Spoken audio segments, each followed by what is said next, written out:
मंज़र-ए-आम में ख़बरुनि जो सिलसिलो जारी आहे। दादू मां रिपोर्ट शेयर कंदा हलो असगर खान मल्हाजी।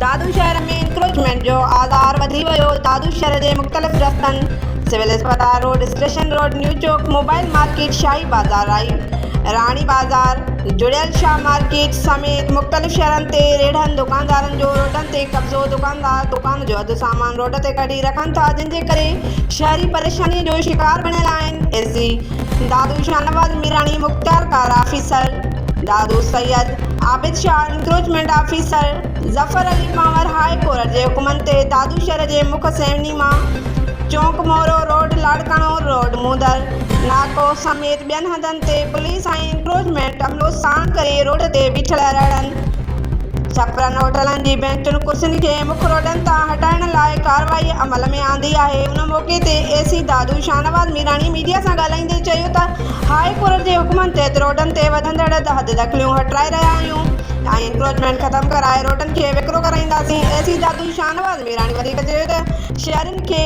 वार्निंग ॾिनी आहे, सुभाणे खां वठी सख़्त क़ानूनी क़दम खणंदासीं। उन मौक़े ते सुई सदरनि, गैस मैनेजरनि, कमरुद्दीन सरियो समेत ॿिया कामोरा मौजूदु हुआ।